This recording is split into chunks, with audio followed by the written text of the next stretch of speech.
to this media conference to preview tomorrow's UEFA Nations League fixture against Germany at Wembley. We'll get underway firstly with Rob Dawson from Spurs Chat.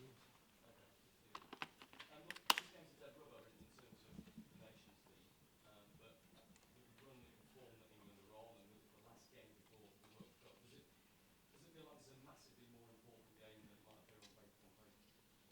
Yeah, it's firstly a really good test for us. Top level opposition, a full house at Wembley, so always we want to play well and send them home happy.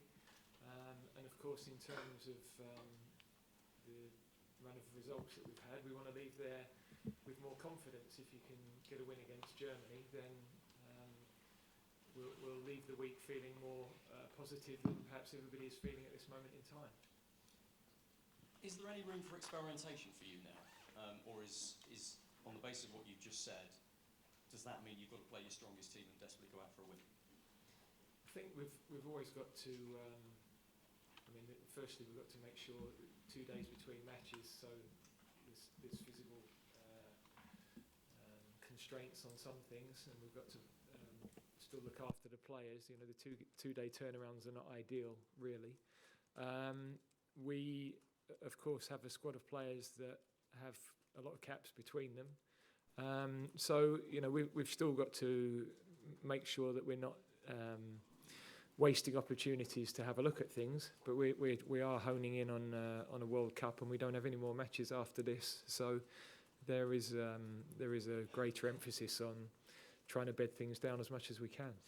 You're obviously not going to see the players after this game until 7 days before your first game in the World Cup. How much do England's prospects between now and then rely on some of your key players getting more game time for their clubs? Well, I spoke when we named the squad about there not being an ideal situation for some of the players at this moment in time. But I think there's so much football for them with their clubs, with European matches, with League Cup. That's putting aside the possibility of injuries and changes in form within the clubs. So I'm confident our guys will get football, and you know, some probably will get more than we'd like in an ideal world. So there's a balance to all of that, really. Raheem, can I turn to you if that's okay? Look, this run that England are on is such a contrast from where the squad's been in the last 2 major tournaments, and all the success you've had. What do you put it down to yourself, and is it something the players have discussed? I wouldn't say I can put it down to anything. Like, you know, in football there's ups and downs, and I think, you know, over the last couple of years, you know, we've been, you know, on quite some good form, and it's one of those times that it's not quite going, you know, how we planned. In a lot of the games, individual performances hasn't been, you know, up to par, and, you know, me myself, I take responsibility for my performances. But as I said, it's not a time to panic. I think the game tomorrow is another opportunity to go out there and, you know, put a great show on for the fans, and take a step in the right direction. And you know, if we get that win, then we're in good stead. You've had a very close relationship with the man on your right for a long time now, since you were very young. What do you make of the criticism that he's facing personally? Yeah, I think we all know that's what comes with football and playing at the highest level. You know, you're right under the eye, and I think a lot of it has been unfair, but of course, that's the level that we're at with England. We're always, you know, under that pressure to win, and, you know, this small loss of form is not, as I keep saying, something that we need to panic about. I think we have a big opportunity coming up in the winter to go out there and show that what we can do again. And for what he's done since he's been in here, brought us to a semi and a final. It just shows the direction that we're going in. Yes, we're not at the level that we know we can be, but I still think we have positives to look at. Gareth, similar one to you to end from me, if that's okay. A lot of the criticism since the Hungary defeat and since the Italy defeat has been directed your way personally. Does that hurt you? Does it cause you to doubt yourself in any way? Look, I'm the manager, and the results haven't been at the level that we want and that we require. So no matter what job you have in football, that would be the case. Of course, with the national team, that noise is going to be even louder and more widespread, and I totally understand that. So Not hiding from that. It's a situation that we aren't enjoying, not winning football matches. But we have to keep doing the right things every day to keep improving the small bits of our performances that can make the difference. And if we approach every day in that manner and keep the standards high and the performances come, then eventually the results turn. And I don't think it's ever been any different in football. So you don't doubt yourself, you don't change things, you don't think, okay, I'm a bit of introspection here. No, look, I'm fortunate that I'm now, sadly, in my 50s. I've been in football 30 years. I've got, in one guise or other, I've been to 12 tournaments, whether that's working with these chaps or scouting, or this will be my 7th as a player or a coach. So I've seen pretty much everything. I've seen the cycle of war with the media. I've seen absolute loving. We're somewhere in the middle of that, or maybe not quite in the middle. So that's fascinating to observe from my side. And it's a life experience that I knew at some point would probably come with this job. So I have to accept that. I didn't ever get too carried away by what happened before. And I'm not too down about what's happening now. I want to put it right, of course. I want the team to win. I want the team to play well, and I want the fans to be happy. That's why I took the job. I wanted to make a difference with English football. So that will never change, and I'll keep working every hour I have to try and improve what we're doing. Thanks, Rob. Alex Howe? Hi, Gareth. Could I get a team news and fitness update, and particularly on Jordan Henderson? Will he be available for tomorrow? Yeah, everybody with us is fit, so no issues unless I go back and the medics tell me otherwise. The only player in the squad without a cap is Ivan Toney. He wasn't in the squad for the match against Italy. Will he be included tomorrow? We'll have a think about that. We'll have a meeting with the coaches later. First and foremost, it's been great, I think, for him to be with us and to see how we work. Of course, everybody wants to get into the team and onto the pitch, but you've a better chance of doing that well when you've been with the group longer and you're used to how we play and you feel more comfortable with the other players. So, I think whatever happens tomorrow, this has been a useful exercise for him and for us. I remember I was in the stand for the first 2 international camps. They were a little bit shorter, but that was the way Terry Venables embedded me into the group. Sometimes we've done it that way, sometimes we haven't. I understand the push because we're so close to a World Cup, but also there is life for Ivan Toney beyond the World Cup as well, and he's very much in the frame, and what he does with his club between now and then is also really important. So there's a chance he might not be, but it's also a longer term thinking as well. Yeah, I think that's hopefully what I got across, yeah. Do you take some comfort that it's not only England from the bigger nations who aren't picking up results? Spain and Germany losing, and France have only won 1 game so far in the Nations League. It gives perspective, but it's not.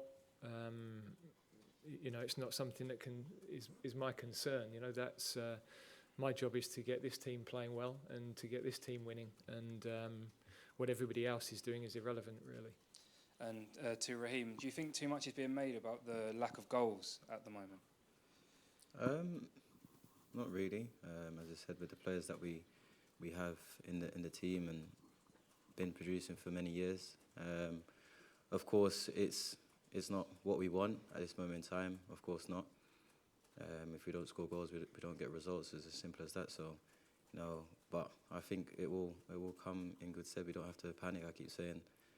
It's better for us to get out of the way now than in a tournament football. So I said we've got a big one tomorrow. Let's try and see if we can produce there and build from there. Thanks, Alex. Carrie Brown? Gareth, it's really interesting with the timing of going into this tournament. You've got players that are just starting the Premier League season, getting used to the systems that the managers want to introduce now, and you're going straight into a tournament.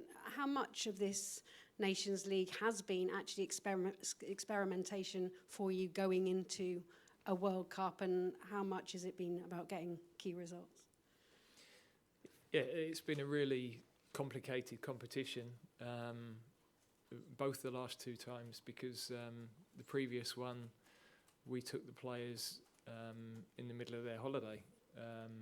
We played in Iceland and we played away in Denmark, and most of the guys had either had, I think they'd just finished the rearranged European finals and had 1 week off, or they were in the middle of pre-season, they hadn't had any football. So that was also really strange, and of course all behind closed doors matches and camps with COVID restrictions. And this one has been complicated in a different way. Four matches at the end of a season. I've discussed all the ins and outs of that, so no point me going over that again. So yes, we have experimented. We needed to see certain players in the summer in particular to be able to make better judgments on the squad and starting positions, and also in the knowledge that we could lose players in the lead-in. You know, it's a very congested programme once we finish here, with the league and the Champions League in particular. So there is a high risk of injuries, I think, with that density of matches. One Prime Minister once said in the House of Commons that the toughest job in this country is actually the England manager's job. You've made it look relatively easy of late. I think your most testing times, you talked about the criticism of heavy rotations against Belgium in the World Cup qualifying group, then of course deciding on your future after defeat in the European final. But we're talking about a route to the semi-final and ever World Cup and to the final. So in those tough moments, who did you go to, who did you draw on, and what were the most important things as a coach that steadied you to get your team once again to a climactic point? Yeah, I think you draw on your experience, and you draw on people that are close to you, and perhaps other coaches that have worked at the level as well. You know, you're conscious that I'm not the first coach to go through a difficult time, and in terms of results and criticism, that is part of the territory. So for me, it's a great challenge to lead the team through a moment like this. You know, you're not going to have 6 years as we've had without a spell where you're going to have some tough results, and you've got to show the resilience to come through those moments. And Raheem, for you, we've seen how much the England team grows when you're actually away at a tournament. Going into the World Cup, very few expectations on this team that grew into such a strong unit with your time away in Russia. And then on the back of the Nations League as well, going into the Euros, a team that just got stronger in depth. What is it that Gareth Southgate does away in a camp like that when he gets you for all that time? And what does that tell you about any fears that England could be the new Italy and may not struggle to push on again into this World Cup? Oh, from the moment Gareth's come in, I think massively that's shifted in the group is the mentality. He's definitely changed the mentality of the group. And like anything, camps have been enjoyable. It doesn't feel like you're stuck somewhere in the middle of nowhere. A lot of the boys are close, and as I keep saying, I keep going over it. It's been a tough period now, but I don't think any of the boys back over there on base now will be thinking that we don't have a good chance in the winter. That's the belief that we have as a group. Yes, of course, the results don't show that right now, but I'm still strongly in belief with the boys there that when we go over there in the winter, that we'll have a good one. That's for sure. Don't write England off yet. Pardon? Don't write England off. No. As I keep saying, there's no need to panic. Yes, these results are bad, but we've got good things to come. Gareth shouldered a lot of the blame, or all of the blame, after that result. How much have you talked about in the dressing room and repaying that faith? Was there a bit of guilt, or do you just all know that you're working in the right direction and it will come? Yeah, and I think since the manager's come in, that's all he's done for us. He's always tried to protect us. He's always tried to make the environment really calm for us, so we can go out there and do what we need to do on the football field. But of course, after the summer performances, we all came away from that, and we had to have a look at ourselves, and none of us were proud of the performance we put out. Me, myself personally, and I don't think it's for Gareth to shoulder all that blame. I think we've got players in there that's played at the highest level, and we need to take some of that responsibility as well and start to put these performances on the football field and win football matches, because that's as simple what we're here for. we're not a country that comes to try and partake. We want to win things, and it's for us as a group. As I said, we haven't just sat on it. We've been in there, and we spoke as a collective, and I think we're in the right stead to make things right. Do you think there is a sense with this World Cup coming so quickly, it is catching us all out, even though we knew it was coming, that having taken on your ideas at club, that there is a bit of it's a lot of change, and that when you get embedded in the camp, it's going to be a different situation? Yeah, I think especially because it's mid-season that the World Cup comes now, and it's not something that we're all used to. So yeah, it's kind of a new thing for us. But as I keep saying, for us as a national team and a country, I don't think it's one that we need to panic about. We have a fresh start when we do go to the World Cup, and I know the boys have been in those scenarios before, and I know that we will come good. And the criticism around Gareth's tactics is too one-dimensional, that he's not attacking enough.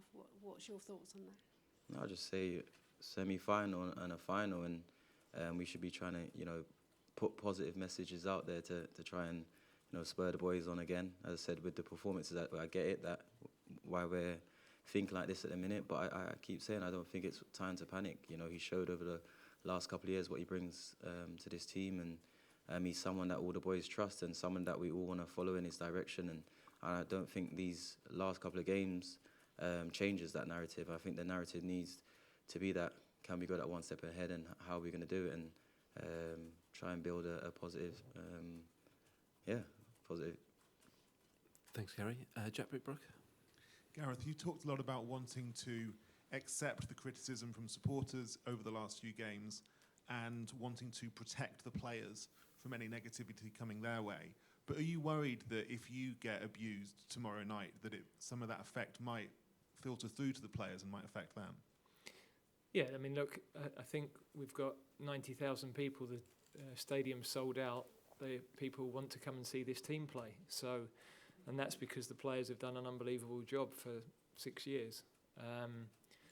We were on the back of a really difficult time in terms of relationship with the fans at the start of that journey, and slowly we've built the finishes that have been discussed already in this room. So, of course, it's not healthy for the team to be having this noise around them. I fully understand that. But it's for me to take the responsibility. It's for me to allow them to go and play. I want them to feel the freedom. I think they know that we always talk about that within the training ground and on the training pitch. And yeah, I would urge the supporters to get behind the team. How they deal with me at the end or whenever on the phone-ins or whatever else is completely different. But this is their last chance to see the boys before they go to a World Cup, and we're all in it together. We can only succeed if we're all pushing in the same direction, and we've all got that positive energy towards doing well. What happens to me is irrelevant, frankly. It's about the team. The most important thing is the team and the success of the team. Thanks, Jack. We've got two more. One here, and then we'll finish with Matt Reid at the back. Three more. Hi, Gareth. You've spoken about missing a midfield pivot who can progress the ball forwards. How big a blow is it to the team having Calvin Phillips off injured? And at this stage, how likely is it that he will make it to the World Cup? Well, I think you only have to see the quality of his performances for us and with Leeds to see, and the fact that he's now moved to a big club to see his level. He had a huge impact when he came into the squad and a massive part of the run to a European final. So the honest answer to the injury is we don't know. It's obviously going to be very tight because healing from that sort of operation is the first part, and the second part is whether there can be enough football once he's healed to being realistic consideration. So we're always optimistic. You when there's a target and somebody's really hungry to achieve it, it's amazing what the body can do. He had a dislocated shoulder in the last game of the season before the Euros, so that was a quite remarkable recovery in itself. We're just going to have to wait and see, and I know obviously from his point of view, he's disappointed to miss this camp, but he's fully focused on getting back for his club and then hopefully for us. Thanks. You get the mic to our visitors from Germany there. And then we'll finish with Matt Reid. So matches, it's Elke Büchter, I'm working for RTL Germany. Matches against Germany are always very emotional.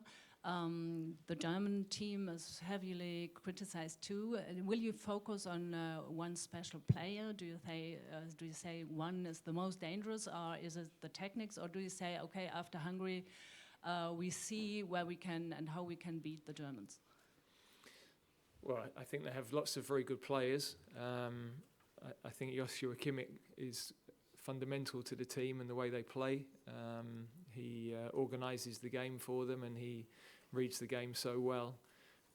But they have a lot of World Cup winners, a lot of Champions League winners. So we know any game with Germany, they have that mentality and belief. And we've got to show that. You know, we've got to show that we have that same belief in ourselves. We don't have the same history to give us that belief, but we have the recent history in terms of this team and what they've achieved. And that's one of the big factors, I think, when you play Germany in any game. Thank you. We'll finish with one from Matt Reid. Raheem, comment pieces were written across Europe and across the world this year when you moved from Manchester City to Chelsea, and they were surprised that Manchester City would let a player of your quality go. You are so highly regarded across the planet. How confident are you that you can be a world star, underline that point, and be a star of this World Cup? And looking across the squad, how many players are there in the England squad and in the England team who can really, nail their colours to the mast and underline the fact that they are capable of winning big games and, being world stars? I don't think it's really about being a world star. I think the most important thing is that collective performances out there, and of course you're going to need individuals to win your football matches, but I don't think to myself I want to go here and try to show myself to be a star. No, it's first and foremost the team needs to go and perform, because if the team don't perform, then I can't be in positions or have moments to win games for my team. So I'd say the answer to that question is definitely, I think we have definitely got players of that calibre that can win you football matches at any moment in time, but I think what's so good about us is the collective, and that's how it's always been, and that's how we'll keep going. And just quickly, Gareth, there were some issues in the speed of transition in the game against Italy. How important is speeding up the transition from your fullbacks to your midfield and to your attacking players? Yeah, we've highlighted that in the meeting since the game. Defences are so well organised. I mean, Italy were very strong defensively, and there was very little space for our forwards. So those turnovers and those transitions were very, very important. And on the night, we didn't exploit them as well as we need to. So it's definitely an area of the game that we've talked about. You don't have a lot of time on the training pitch following a match like that before tomorrow to work on those things. But it's an area we've highlighted and that we had worked on in the week leading into the first game. Okay, everybody, we'll end it there. Thanks for your time today. Thank you.